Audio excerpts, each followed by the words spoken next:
Oh shit. Here we go, everyone.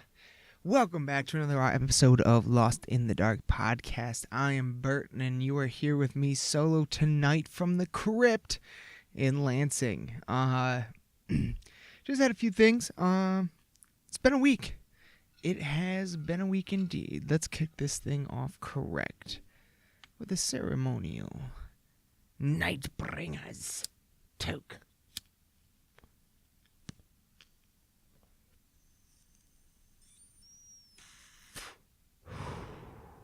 Fantastic. It's been a weird week. Not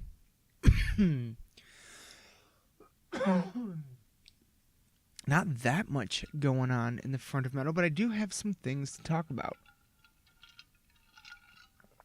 First up, let's just jump into it real quick. Devil Driver has officially announced that they are done recording the next album. Now, I had heard that it was a double album, but then in an article I read more recently, it said that Dez said that they were going to release an album in 2019 and in 2020.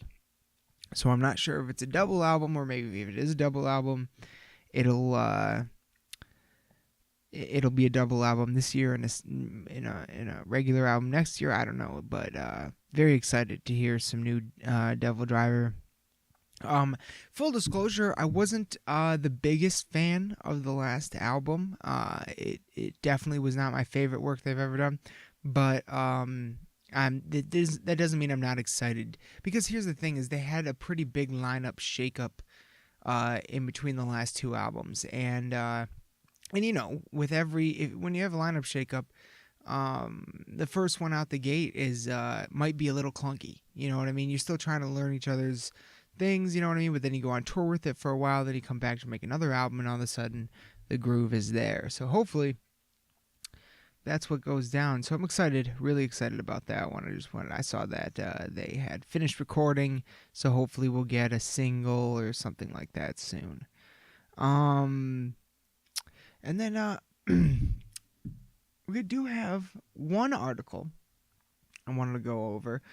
We have we've talked about the Lords of Chaos film. I don't know if we've talked about The Dirt yet or not. I did watch that. It was all right. I kind of liked Lords of Chaos more. But you know, it's another one of these movies where it's like, don't go in looking for a fucking documentary. Like, this is not that. Like, it's not accurate. But at the end of the day, it's a pretty good movie and a pretty good story about a heavy metal band. So that's, fun. On that level, I enjoyed it. However, I'm not gonna lie, I thought MGK as Tommy Lee was fucking terrible. Like, laughable most of the time. But that's just me. Here's a piece of metal news and why I brought up Lords of Chaos. That movie just came out, and then all of a sudden on April 3rd, we have a news story. New Zealand black metal drummer charged with setting two Mormon churches ablaze. According to the New Zealand Herald, Jacob Lowenstein, a 28-year-old drummer from the New Zealand black metal band IGNI, has been charged with setting two Mormon churches ablaze. Lowenstein appeared from custody via audio-visual link at Christchurch District Court today on two charges of arson and one of unlawfully taking a vehicle. The arson charges are in relation to fires at Mormon church buildings in Christchurch and Greymouth, which occurred 2 days apart in March. On March 11th, a fire broke out in a building in Christchurch, which was used by the Church of Jesus Christ of Latter-day Saints as a learning institution for tertiary students? I don't know what that word is. According to Stuff, which is like, I think it's a magazine.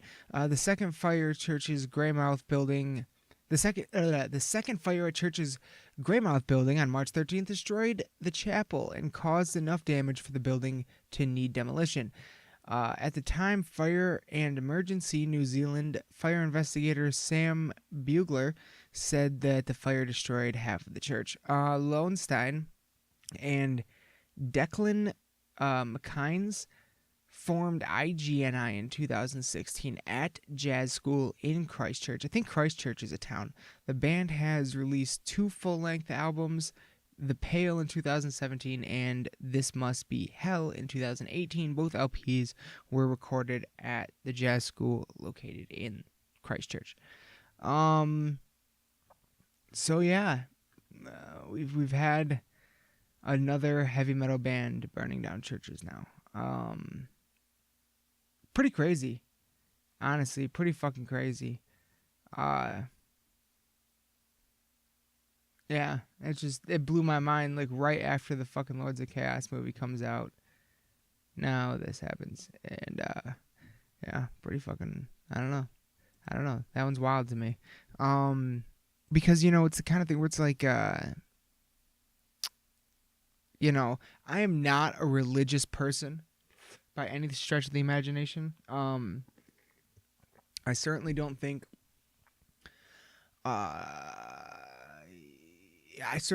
to have good morals you require religion. And I think most organized religions, if you look back through history, have ultimately done a lot more harm than good. So I'm not a big fan of any sort of organized religion. Having said that, I've never had the desire or supported anyone burning things down. Yeah, so this one's, that's fucked. That's a bit fucked.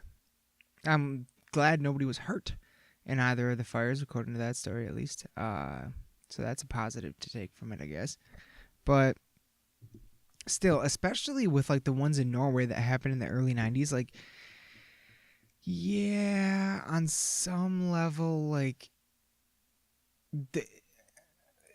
even though, like, with those black metal, with the, Varg and the people in Mayhem and stuff like that, even though they weren't really correct in their, I mean, I don't know, how am I supposed to speak for them? I don't know what they actually fucking thought, but there is truth to pretty much everywhere where, at one point in time in history, Christianity came in and bulldozed everything else that was there and, set up shop. And that's not fucking cool. However, some of those buildings were like hundreds and hundreds of years old, and it's like, kind of gotta have respect for that, don't you? Like, just take away what the building is, just the fact that a structure is that gorgeous and sitting there, like, on the architecture level, you know what I mean? A lot of churches in America, at least the ones I've fucking, that I've seen and stuff, I've seen, they're not all as fucking dope looking as the ones, as the older ones in Europe and stuff like that. But then again, same with a lot of things. A lot of the architecture over there is way cooler, even though I've never been. I've only seen pictures. So yeah, that's a wild one. It's a wild fucking story. Fucked up. Don't burn down churches, people. If you don't like religion, just write songs about it. That's what I used to do. But yeah, so Devil Driver coming out. I thought that was a pretty interesting article that some people were apparently burning out fucking churches in New Zealand, especially after, bad timing, guys, because especially after that horrible fucking shooting over there recently, like, New Zealand's getting hit a little hard right now. But next up, on much lighter notes for the rest of the episode, so by the time this comes out, either it will come out immediately before or immediately after the Hext review. We finally got it recorded. My brother Preston is just editing away right now, literally as we speak, to get that bad boy posted. One I do want to say, besides the D. Snyder review last year in the car, we did the car review, we tried that out. That proved to be a lot more difficult than anticipated.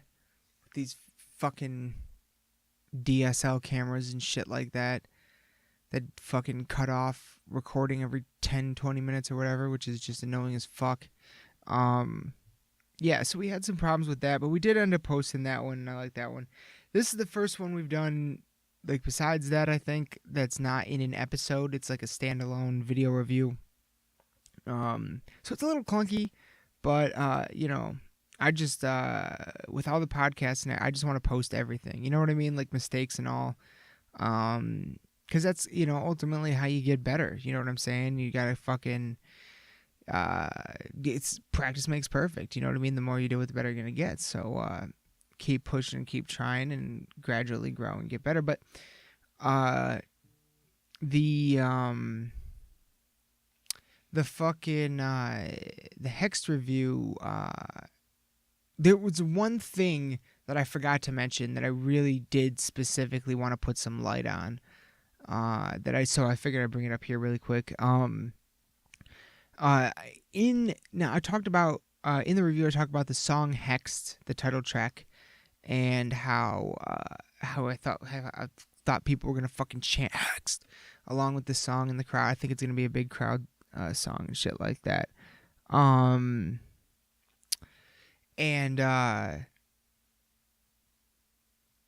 But there's also a riff in it. Yeah, like a guitar section that's like, I can't do it, but kind of like that.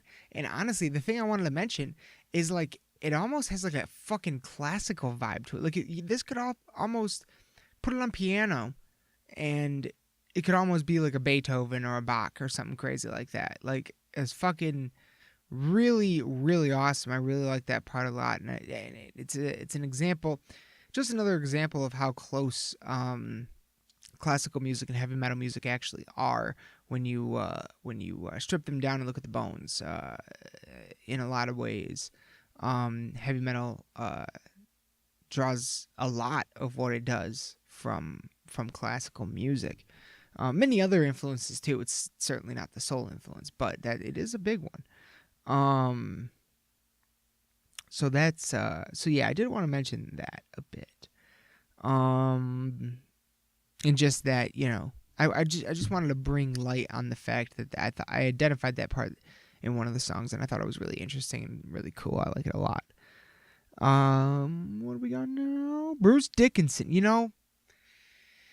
Gotta tell you people something. I saw Iron Maiden for the first time in 2006, and it changed my life. Fucking, I've seen them since, like, 3, 4, 5, like 7 times at least. And they're probably, it's between them and Lamb of God for my personal favorite band. They're unfucking believable. Like, the t-shirts, I know how to, they were one of the logos I actually knew how to draw on all my notebooks in the proper font and all that shit. Just absolutely one of my all-time favorite bands. And I always was, like, with a lot of those bands, with like I'm okay. So I started going to concerts in 2006. I was 16 years old. So, a lot of in the first bands that I got into were older bands: Priest, Sabbath, Maiden, Megadeth, Metallica, Rage Against the Machine. So by the time I heard them, they had already been out for many, many years. AC/DC. And I was always kind of like, I'm thankful as fuck now that I've been able to see most of them. But I was always, I'm always kind of bummed because most of them, a lot of them don't have long hair anymore. A lot of them can't headbang anymore. You know what I mean? Like, not quite as energetic, but still very happy to see them, and I still love what they do. But Bruce Dickinson is one especially that I always like, man, if I could have just seen him back when they all had fucking long hair and were just fucking going apeshit on the stage, like, how cool would that be? And then they announced this amazing Legacy of the Beast tour, of course not coming to Michigan. What the fuck? And now Bruce Dickinson is growing his hair back out, and I'm like, damn it! So I don't know. I thought it was awesome. I thought it's awesome that Bruce Dickinson is growing his hair back out. Fucking metalhead. And so yeah, I don't know why. I just want to mention that. Fucking metal. Um.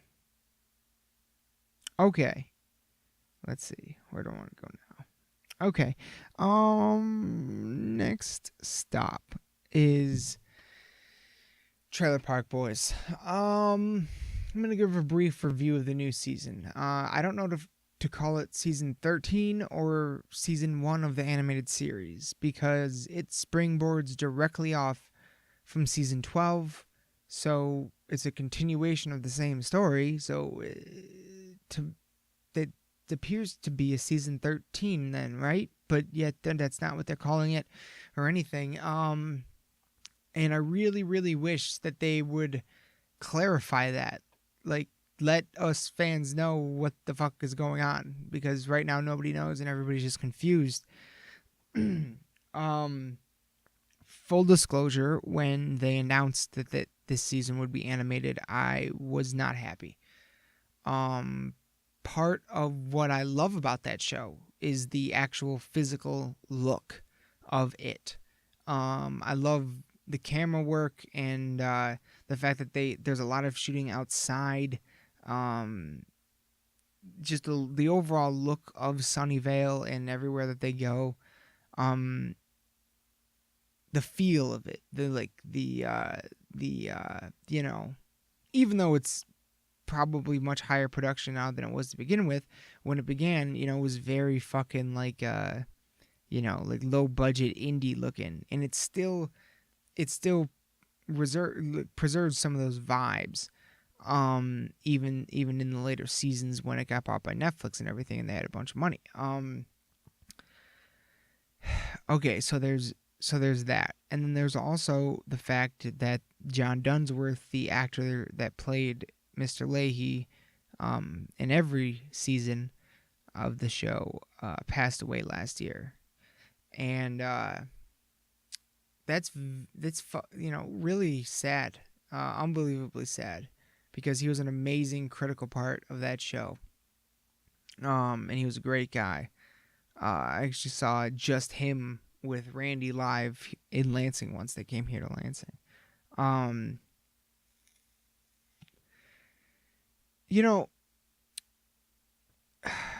So yeah, going in, I was already like not nearly as excited as I normally am for a new season of Trailer Park Boys. However, I pretty much watched the whole thing straight through, and I definitely liked it more than I thought I would. I liked spoilers. I liked that they they did things. They used the cartoon.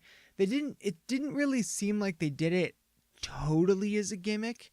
They used it to have the characters do things that they would never be able to do in a live action show, like go to space and stuff like that. So I actually liked that aspect. I thought that was pretty cool, the way that they did that, and like some of the guests that they were able to get for voiceovers and stuff that maybe wouldn't have been able to show up in the regular show. I really liked that. So there was actually like a functionality to it that I thought was good.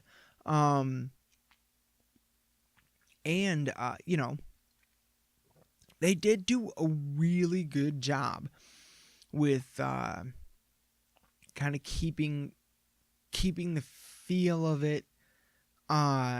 There were, because it's still their voices and the timing was right enough, it was still quick enough to where, if you're just watching it zoning out, you almost forget that it's a cartoon for a minute.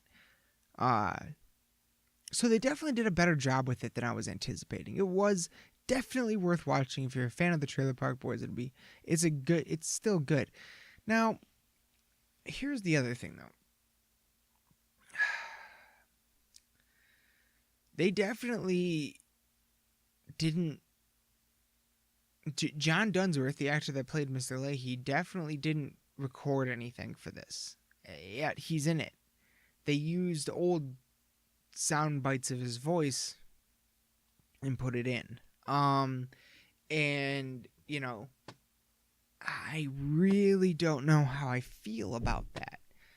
On the one hand, I'm happy that he's still kind of there. On the other hand, it was weird.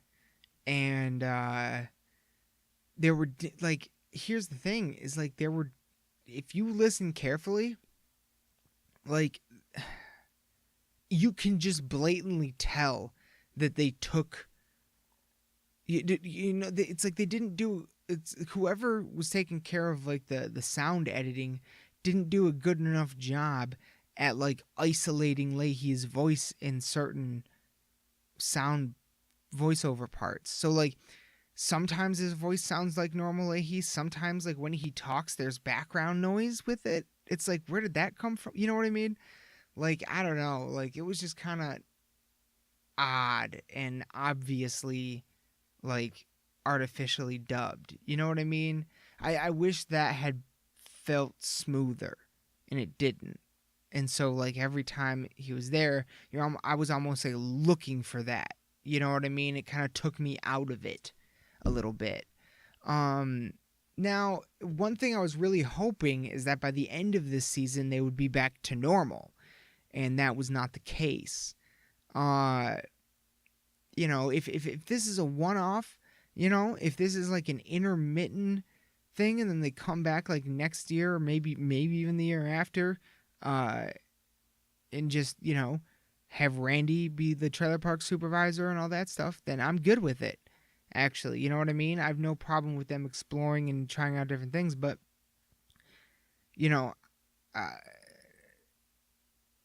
outside of that, it's just, if it keeps going like this, I don't know. You know what I mean? Like it was definitely better than I thought it would be, but it still like has weirdness to it, and it also has continuity errors. Like there's a flashback episode to when Bubbles, Julian, and Ricky become friends, but that doesn't jive with the episode. It's actually the Christmas special. It's a movie. It's Trailer Park Boys Xmas special on Netflix right now. If you watch that, it shows the one of the subplots is Bubbles has a Christmas present that he swore from his parents that he swore to never open until they returned. Of course, they never return. There's a big heartfelt family thing between Julian, Bubbles, and Ricky, because really they are each other's family. And so Bubbles decides to open it and read the letter from his parents. So in that letter, it says it's them telling Bubbles that they're leaving, and that they're thankful that he has a good friend like Julian to watch out for him. Now, in the flashback cartoon episode, it shows them hanging out for like the first time, and Bubbles' parents are already gone, and someone comes and takes his trailer away, his parents' trailer. So if that's the case, then how would he have received the package, first of all? And second of all, how would his parents have known to write about Julian if they weren't hanging out yet at all? You know what I mean? So I don't know. There's a continuity error that just stuck out to me. Kind of bugged me. But, it's worth watching. If I were to, I'm not like sitting here trying to rate or review it. I'm just talking. But if I were, right now, if I were to give it a review or a rating, it'd be like 3 out of 5. 2.75 out of 5 go. Maybe 3 out of 5 go-aheads. If a normal season, like if last season was 5 out of 5, which I thought last season was great, season 12. Yeah. I don't know. If you're a fan, check it out for sure. But there's weirdness, it's just odd. There's certain oddities in it that just stuck out enough to me to where I couldn't ever really find myself all in. Another part that's weird is they do the podcast and they never mention it. And the podcast isn't a cartoon. There's a live video version of it, and it's not a cartoon. So I don't know. Just it's like I at the end of the day, if they were to just come out and tell us what the hell is going on, like, are you guys just sticking with animated series now? Are you ever gonna do live action again? Like, what is going on? If they would come out and give us some kind of a game plan, then I feel like I would feel a whole lot better about everything. But yeah, well, no news on that yet. So I don't know. On to the next. And I'm actually going to watch something. If you want to watch along with me, I'll let you know when I press play. But today, literally today, we had a bit of a surprise trailer drop. Warner Bros. Dropped the first full-length trailer, 2.5 minutes long almost, for the Joker film starring Joaquin Phoenix. Pretty crazy, honestly. I'm very surprised to see a trailer already. Oh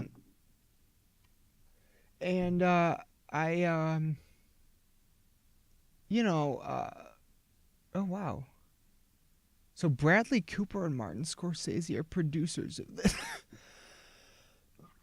of the movie. It comes out October 4th. Todd Phillips is the director. Let's see what you got. What have you done? I know I've heard your name.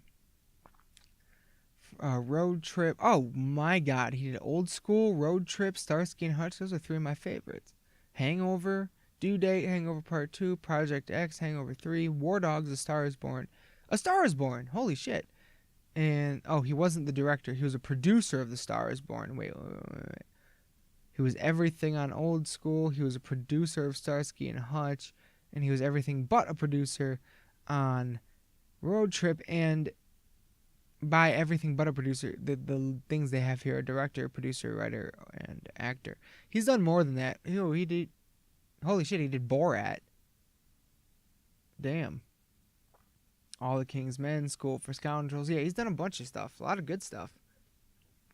I would say, I didn't... He's producer. In terms of directing... I've never heard of The Bittersweet Motel and I've never seen War Dog. Oh, maybe I have seen War Dogs. Hang on, what is that? Yes, I have seen War Dogs. That was pretty good. Okay, so, wow. All right, so I actually like this director quite a bit. War Dogs was looks like one of his first dramas. And then there's Joker. So that's pretty interesting. But yeah, okay, so going into this movie, I'm not sure. I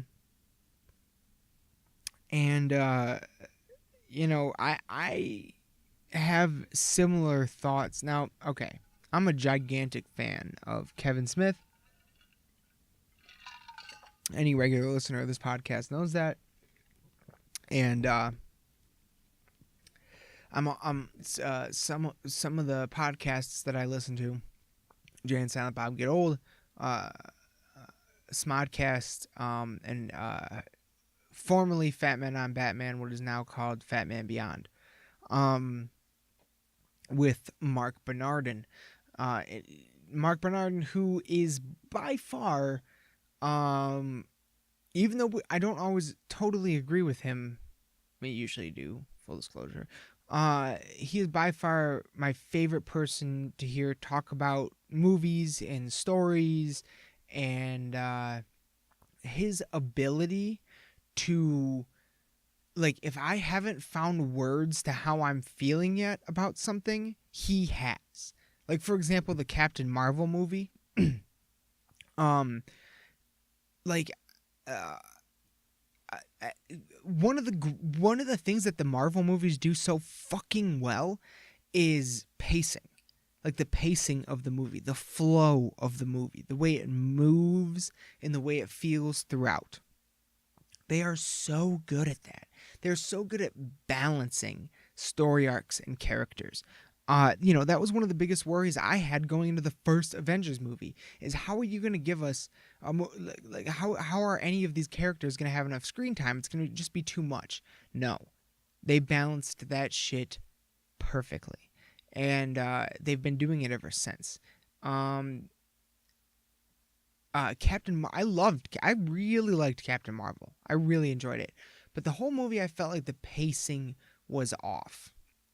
By the time we got to like the emotional climax of the story with her and her friend, I didn't feel like we should be there yet. Like I didn't have enough of a connection to anything.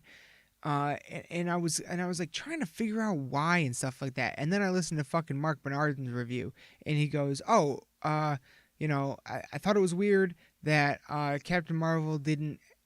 She didn't really like want anything or have much of a purpose until she got her memory back, which was like which was at the emotional climax of the film.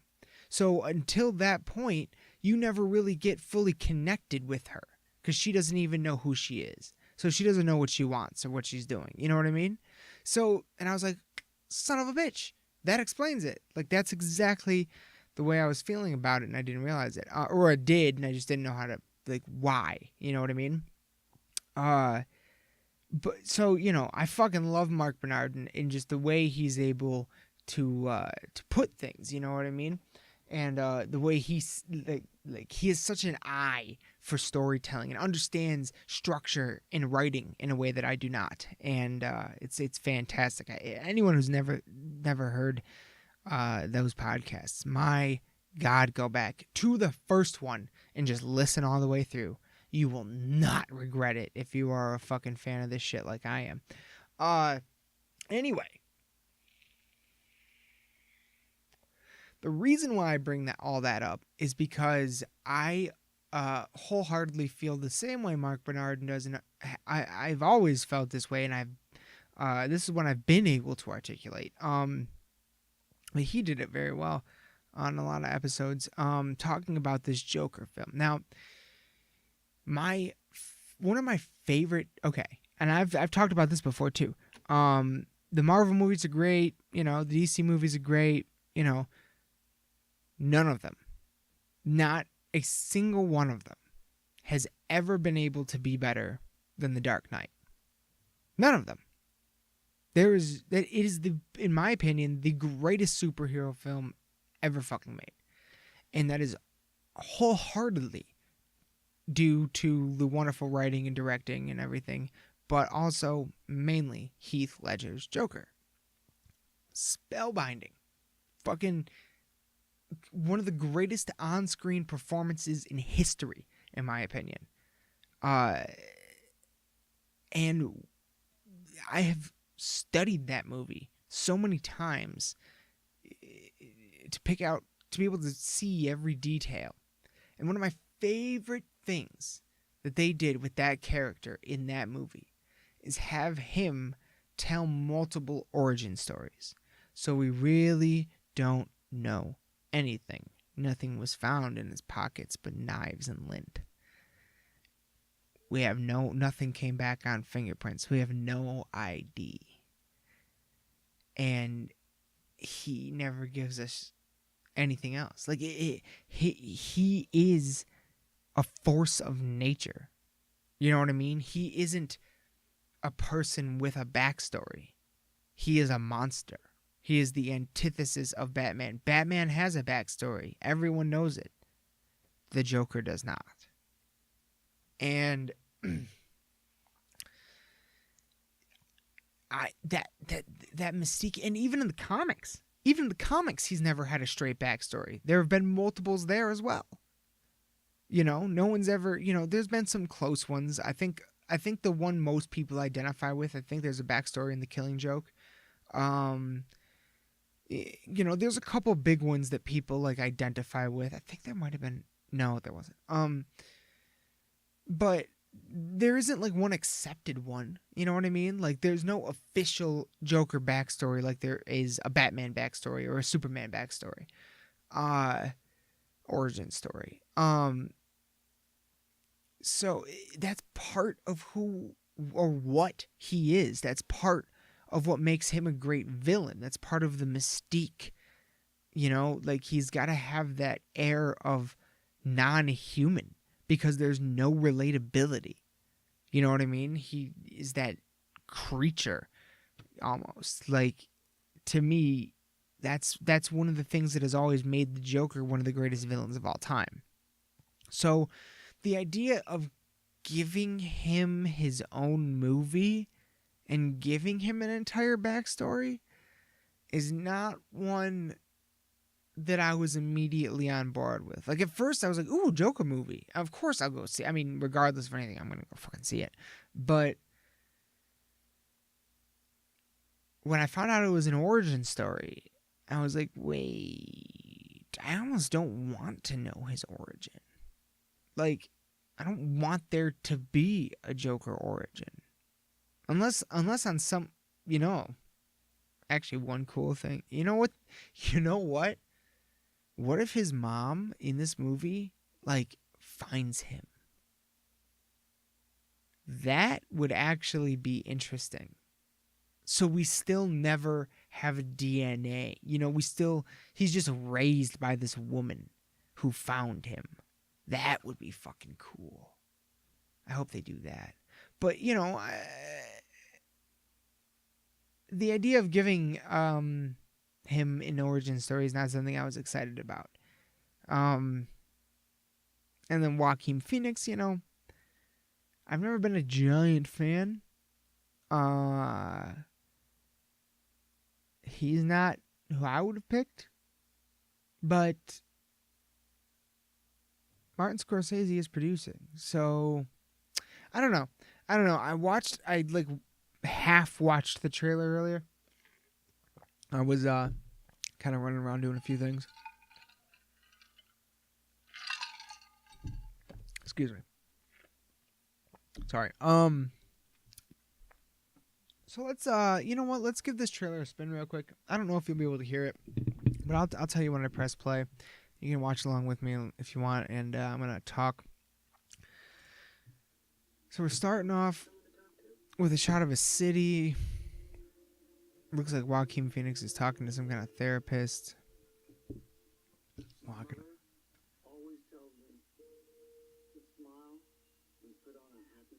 Oh wait, is his mom the lady from American Horror Story?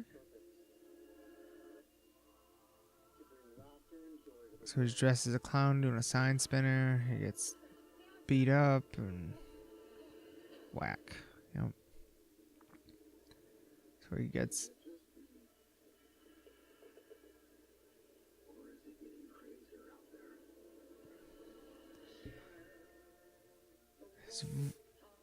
That is the late. Oh, still can't tell really. Super skinny. He got crazy skinny for this movie.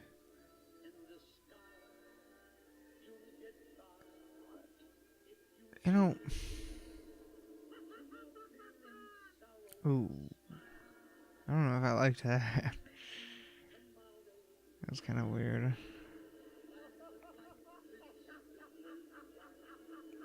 Oh, okay. So it's like evolving. Oh, it's this shit. See, when he got punched right there, he actually looked quite a lot like the Joker. Like, how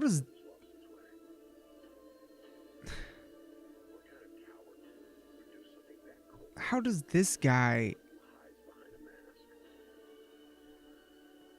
become like the most powerful villain in Gotham?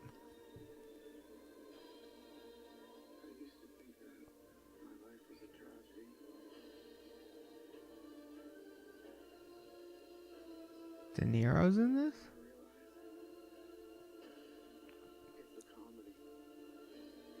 He's dyeing his hair green.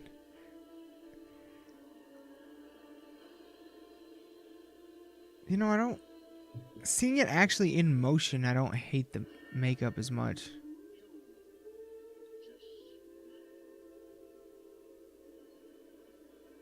I don't know, it's weird. See, it wasn't... I don't know. I can't really tell where all they're going just off that trailer alone. So, there's still some mystery, I guess.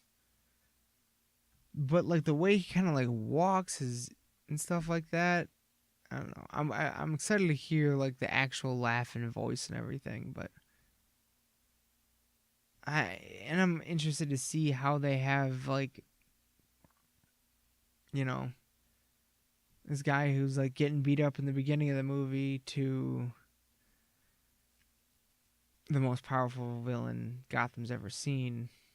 And is Batman involved? Like, it looks like Joker is fully grown, so there has to be at least an early Batman. Maybe this will end the same way that Batman Begins ended. Remember how Batman Begins ended? With him and Gordon on the rooftop, and he hands him a Joker card. One of the greatest endings ever. Maybe this one will end, and Joker looks up for the first time and sees the bat signal for the first time. That'd be pretty cool. Anyway, yeah, so that looks pretty... I'm definitely going to go see it. It's out in October. I'm definitely going to go see it. That's for sure. On that trailer, like I said, I'm not excited about a Joker origin story, but that trailer looked pretty good. There was enough that I liked in there that I want to see more for sure. One more thing. I got one more thing I'm going to talk about, and then we're going to get out of here. Saturation of markets. Okay? This is something that I hear a lot. I've got a buddy who I hope to get on the podcast one day. He loves gaming. Okay, he's a big time computer gamer. Plays all of them except for Fortnite. I don't think he likes Fortnite, but he plays like a fuck ton of other games. And I keep telling him, man, like get on Twitch, fucking stream shit. Just get on and start doing it. Like you always start with one, and then you keep moving. You know what I mean? Aaron, also one of my co-hosts. There's been a couple of things that he's wanted to do, like videos and online stuff like that. And he's like worried about, the quality and this and that and stuff like that, and oversaturation, and there's a million other people doing this right now. Why should I? Look. That's a dead argument. Okay? Because guess what? I mean, let me think of a good example real quick. Hold on. Shit. Devil Driver. Yeah. That's a good example. Let me look something up really quick. Sorry. Devil Driver formed in 2002. Okay? Devil Driver formed in 2002. And they are probably one of the biggest touring bands, metal bands, at least in clubs, that's going right now. They tour relentlessly. And they formed in 2002. Right? Now, granted, Dez was already in another pretty successful band and this and that. Yeah, sure. But it didn't sound anything like Devil Driver. Cold Chamber didn't.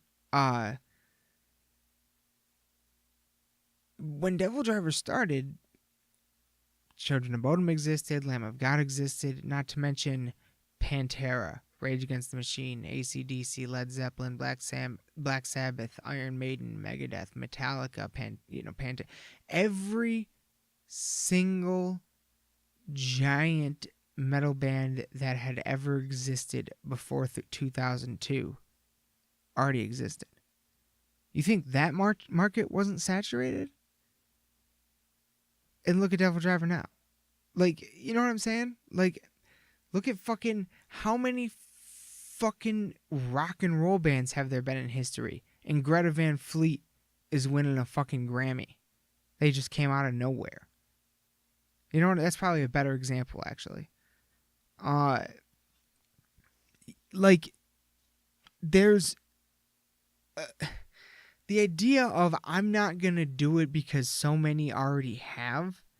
Like, it just doesn't make sense to me, because that doesn't mean, just because other people have done it doesn't mean anyone's done it like you, and it doesn't mean that people aren't gonna like the way you do it. You know what I'm saying?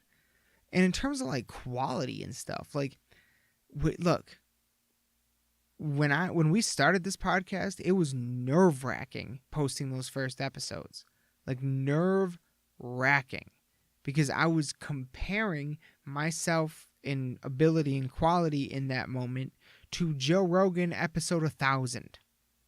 I was comparing my episode 1 to his episode 1000. And then I was like, this is dumb. What am I thinking? Went back and watched Joe Rogan episode 1. Like, quality's terrible. The first 10 minutes, you're just staring at Joe Rogan's forehead, and they're not even talking because I don't think they could figure out what was going on with the camera. Like, it was fucking, I watched that and I was like, damn. Like, this is where that began. You know what I'm saying? Go back and listen, like, watch your favorite actors' first performances. Listen to your bands. Now, a lot of bands do have good first material and stuff like that. But still, like,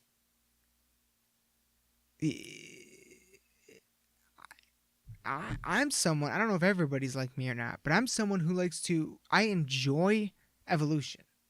I enjoy watching things grow and get better and morph and change with whatever it is fits what they want to do. You know what I mean? I enjoy that. So this idea that you need to start off right now top quality and need to have all this set up, no. Or the idea that things are oversaturated or fucking, there's no room for me because so many other people. No. Shut the fuck up. Like, find what you like to do and just do it. The 1,000-mile journey starts with one step. And then 999 steps after that. Miles of steps. Like, it's just, it's a slow build. It's a slow look at, this podcast right now. We've got like 50 something subscribers. I fucking adore every single one of you. And I honestly don't even know how many we have on iTunes, if at all. We've got like a few hundred people on Instagram and less on Facebook. You know what I mean? We're small. We're tiny. But not going to stop. Like, not for 1 second, we're not going to stop. You know what I'm saying? All we're going to do is keep going and keep getting better. And, if people want to listen, I love you. Fantastic. And I'm good with that. If they don't, it's okay.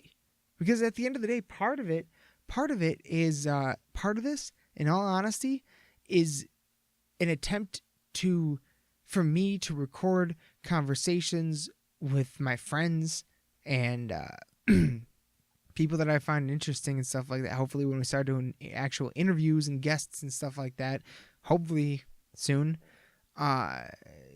it's just an attempt to record this stuff that, especially with Preston and Jordan and Aaron and people like them, like my close personal friends, so many times over the years, I've been sitting there having conversations with them and just being like, damn it, why didn't we record that? Like, that was so crazy. And this is an attempt to do that. So, there is some selfishness here to doing this podcast for me personally. And, a sort of attempt to document things in a way.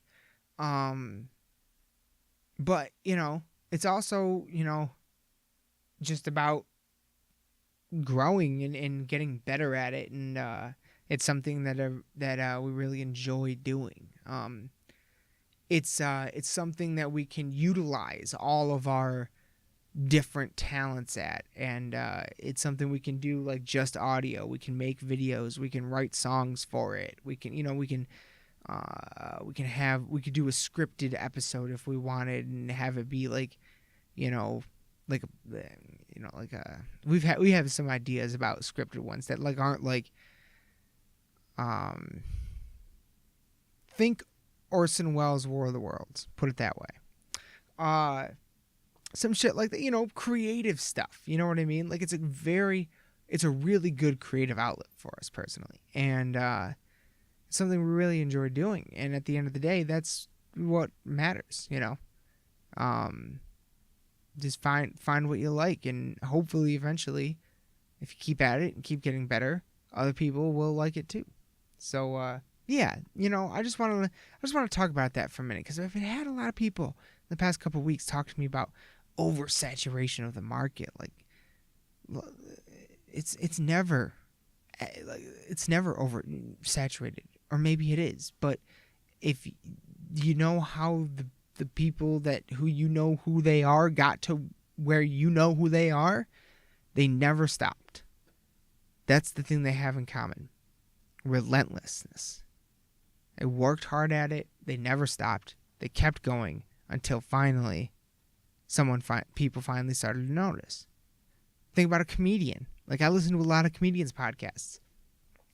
All of them, across the board, say, yeah, I didn't even find my voice until I was doing it for 10 years. 10 years. Okay? And some of them don't get specials until 25 years in. Or don't start selling out theaters till 25 years in. Doing it for 25 years. And they're finally getting the recognition. You never stop. You never quit. If you love it, you fucking hold on to it and keep getting better at it. And that's what it is. So yeah, I just wanted to talk about that. For anyone on the fence out there about starting something, about writing a song, about starting a podcast, about in some form or another expressing themselves, do it. Don't tell yourself lies like oversaturation or I don't have the equipment yet, or any of it. You need, for a podcast, all you need is a cell phone. To write something, all you need is pen and paper. Like, just start somewhere. And anyone who starts following you from the beginning will get to watch you grow. And they'll grow with you. And that's fucking awesome. Like, it's amazing. The way I feel when I think of Kevin Smith and Joe Rogan and fucking all the fucking podcasts that I listen to. Like, I've heard the evolutions, you know what I mean? And I've evolved with it. You know what I'm saying? None of us are the exact same people we were 5 years. Some people never change, and I've even been victim to saying that occasionally. But on some level that's true, but on another level, like, if they're open enough and willing, then yeah, they probably do. You know what I mean? Like, look at, a lot of the fucking Joey Coco Diaz. A lot of the ones I listen to are like that. You know what I mean? Who've gone through dramatic changes in their adult lives. You know what I'm saying? So yeah, people want to hear that. People want to be able to relate to it. So don't be the one holding you back. Don't let yourself stop you from doing something creative. Try it. And if you love it, keep trying it. You know what I mean? Yeah. Ultimately, that's what this podcast is we're just, something we like doing. So we just, we want to grow it. We want to see where we can take it. Yeah. So, yeah. That's all I got for you. That's all I got for you tonight on Lost in the Dark podcast. Like I said, we got the Hex review. Hopefully either out right now or out in a few minutes. Like, it'll be posted real close together, hopefully. And then the next... I will be out of the Flint Crypt this weekend to hopefully finally get an episode recorded with Preston since he's been back from Florida. The last time he was on was before he went to Florida. We've actually recorded 2 episodes since then. Both of them got fucked up by fucking technology. So hopefully we go off without a hitch this weekend and get that out for you all.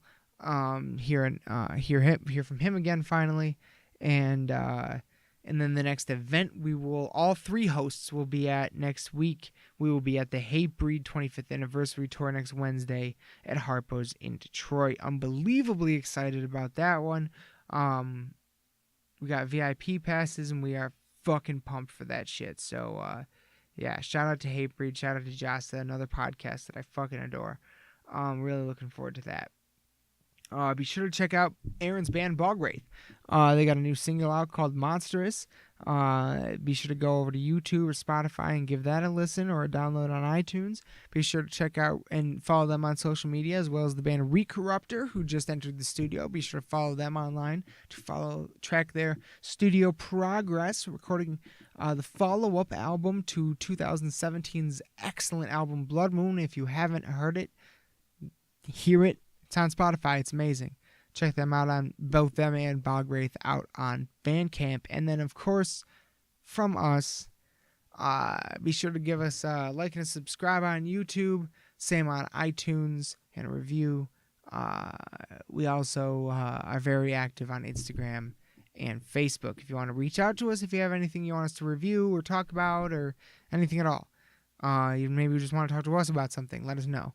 You got a ghost story, Dogman story, encounter, anything, UFO story, anything, any local Michigan lore you'd like to hear, be sure to give us a shout. And if you're into that sort of thing, shout out to the So Dead podcast. Check that podcast out. It's a podcast based here in mid-Michigan, and it's all about Michigan folklore and true crime. I just found it recently. They're about 11, 12 episodes in, and I fucking love it. Also, shout out to another, I think, Michigan metal podcast. I'm not 100% sure where they're from, but they go to a lot of shows in Detroit. The Into the Combine podcast. Shout out to those guys. Been fucking listening to you guys, and I've been loving it. Absolutely fantastic work. So, yeah, if you want to reach out to us, like I said, Facebook, Instagram, be sure to follow us on YouTube and iTunes. That's it from me. In the crypt tonight. Like I said, Hex review and another episode with Preston coming very, very soon. We're gonna hit you hard this week, so get ready. I love you all. Oh wait, yeah, no, they're actually real quick. There is a new Avengers trailer and new Godzilla stuff out, so be sure to go check those out. I was gonna watch those earlier too, but I forgot to. Oh well. Anyway. Be sure to check those out for yourself. They are amazing. So fucking amazing. I cannot wait for fucking Godzilla. Unbelievably excited. It gives me goosebumps every time I think about it. But yeah, that's it from us. That's it from Lost in the Dark tonight. That's it from me. I absolutely love you all. Thank you so much for listening. I love you to death. Good night.